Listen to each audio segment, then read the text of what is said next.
வணக்கம். தமிழ் வெற்றிலை சமையலுக்குள்ளே போகலாம் வாங்க. நம்மளோட சேனலை நீங்கள் ஃபஸ்ட் டைமாக பார்க்குறீங்க அப்படின்னா சப்ஸ்கிரைப் பண்ணுங்கள், பெல் சிம்பிளை கிளிக் பண்ணுங்கள், ஆல் பட்டனையும் செலக்ட் பண்ணி விட்டுருங்க ஃப்ரெண்ட்ஸ். அப்போ தான் நான் போடுற வீடியோ உடனுக்குடனே உங்களுக்கு நோட்டிஃபிகேஷனில் வரும்.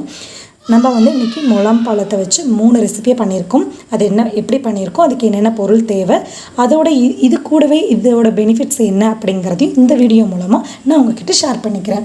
வாங்க வீடியோக்குள்ளே போகலாம்.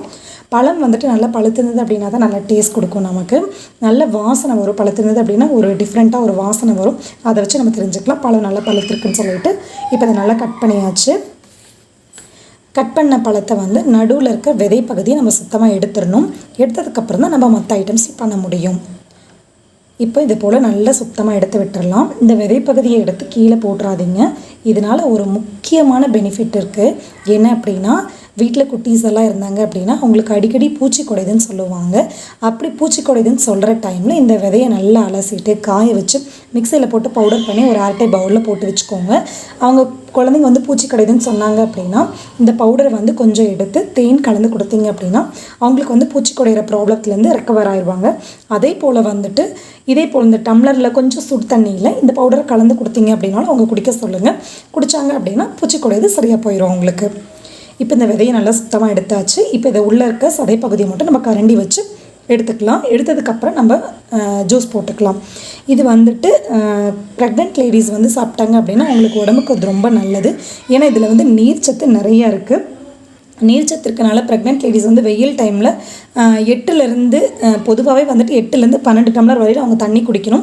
அது வெயில் டைமில் ஃபுல்லாக தண்ணியே குடிக்க முடியாது. இந்த போல் ஜூஸு, மோர், பானகம் அந்த மாதிரி தான் எடுத்துக்க முடியும் அவங்களால. அப்படி எடுத்துக்கையில் இந்த போல் ஜூஸ் பண்ணி சாப்பிட்டாங்க அப்படின்னா அவங்களுக்கு கிடைக்க வேண்டிய நீர்ச்சத்து இதில் கண்டிப்பாக ஃபுல்லாக கிடச்சிரும். கூட எனர்ஜியாக இருக்கும், கொஞ்சம் பசி தாங்கும். இதில் நார்ச்சத்து நிறைய இருக்குது. அதே போல் விட்டமின்ஸ் நிறைய விட்டமின்ஸ் இதில் இருக்குது. பீட்டா கரோட்டின் இதில் அதிகமாக இருக்குது. அதே போல் நம்ம உடம்புல எடுத்துக்கிட்டோம் அப்படின்னா அது விட்டமின் ஏவாக கன்வெர்ட் ஆகிடுது. ஸோ விட்டமின் ஏ அப்படிங்கிறனால அது கண்ணுக்கு ரொம்பவே நல்லது. அதே போல் இது கருவில் இருக்க குழந்தையோட கண் பார்வைக்கும் எலும்பு வளர்ச்சிக்கும் ரொம்ப ஹெல்ப் பண்ணுது. ஸோ அதனால் இது ப்ரெக்னென்ட் லேடிஸ் 100% எடுத்துக்கலாம். ஆனால் அளவோடு எடுத்துக்கோங்க. அதே போல் கால் வீக்கமாக இருக்கும் இல்லைங்களா, அந்த வீக்கம் இது சரி பண்ணிடும். ஏன்னா நீர்ச்சத்து இருக்கனால அந்த தண்ணியெல்லாம் வடிஞ்சது அப்படின்னா அவங்களோட பாதம் வீக்கம் சரியாயிடும். அதே போல் ப்ரெக்னன்சி கன்ஃபார்ம் ஆனதுக்கப்புறமா folic acid, iron tablet compulsory doctor advise பண்ணி கொடுப்பாங்க. ஸோ அப்படி கொடுக்குற அதில் இருக்கிற டேப்லெட்டில் இருக்கிற ஸ்ட்ரென்த் இந்த பழத்தில் இருக்குது. ஸோ அதை ப்ரெக்னென்ட் லேடிஸ் தாராளமாக இதை எடுத்துக்கோங்க. நம்ம கரண்டி வச்சு எடுத்த பழத்தை தனியாக இந்த போல் ஒரு கிண்ணத்தில் போட்டுக்கோங்க. போட்டுட்டு கூட கொஞ்சம் நாட்டு சக்கரை தூவி சாப்பிட்டிங்க அப்படின்னா ரொம்ப சூப்பராக இருக்கும். நம்ம ஜூஸ் பண்ணி சாப்பிட்றத விட இப்படி சாப்பிட்டிங்க அப்படின்னா உடம்புக்கு ரொம்ப நல்லது. இந்த மாதிரி சாப்பிட்டா பிடிக்கும் அப்படின்னா இந்த மாதிரி சாப்பிடுங்க. இல்லை அப்படின்னா நீங்கள் ஆஸ் யூஷுவல் ஜூஸ் பண்ணி சாப்பிட்டுக்கலாம். அடுத்தது இப்போ நம்ம ஜூஸ் பண்ண போகிறோம். மிக்ஸி ஜாரில் நம்ம குடஞ்சி எடுத்த பழத்தை உள்ளே சேர்த்துக்கலாம். கொஞ்சம் ஐஸ் க்யூப் போட்டுக்கோங்க. கொஞ்சம் சர்க்கரை சேர்த்துக்கலாம். தேவையான அளவு தண்ணி சேர்த்துக்கோங்க. தண்ணி சேர்த்துட்டு நல்லதை நம்ம மிக்சிலேருந்து அரைச்சி எடுத்துக்கலாம். அரைச்சதை ஒரு டம்ளரில் நம்ம மாற்றிக்கலாம். இதில் இரும்புச்சத்து நிறைய இருக்குது. கால்சியம், பொட்டாசியம் அதிகமாக இருக்குது. கால்சியம் நம்மளோட எலும்பு சம்மந்தமாக இருக்கிற பிரச்சனை, எலும்பு ஸ்ட்ரென்த்துக்கு ரொம்ப ஹெல்ப் பண்ணுது. அடுத்தது நம்ம மில்க் ஷேக் பண்ண போகிறோம். மிக்ஸி ஜாரில் கொஞ்சம் ஐஸ்கிரீம் சேர்த்துக்கோங்க. ஒரு பிஞ்ச் அளவு ஏலக்காய் தூள், தேவையான அளவு சர்க்கரை சேர்த்துக்கலாம். சர்க்கரை சேர்த்ததுக்கப்புறமா காய்ச்சி ஆற வச்சு பால் சேர்த்துக்கோங்க. பாக்கெட் பால், பசும்பால், எந்த பால்னாலும் ஓகே. கூட கொஞ்சம் ஐஸ் க்யூப் சேர்த்துக்கோங்க. அடுத்தது நம்ம எடுத்து வச்ச பழத்தை உள்ளே சேர்த்துக்கலாம்.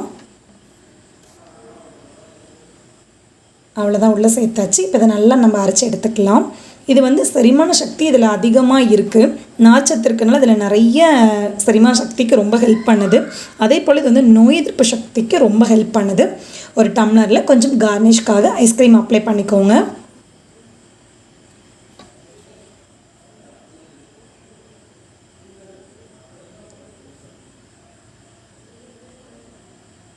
ஐஸ்கிரீம் அப்ளை பண்ணதுக்கப்புறமா தேன் கொஞ்சம் அப்ளை பண்ணிக்கோங்க கார்னிஷ்காக.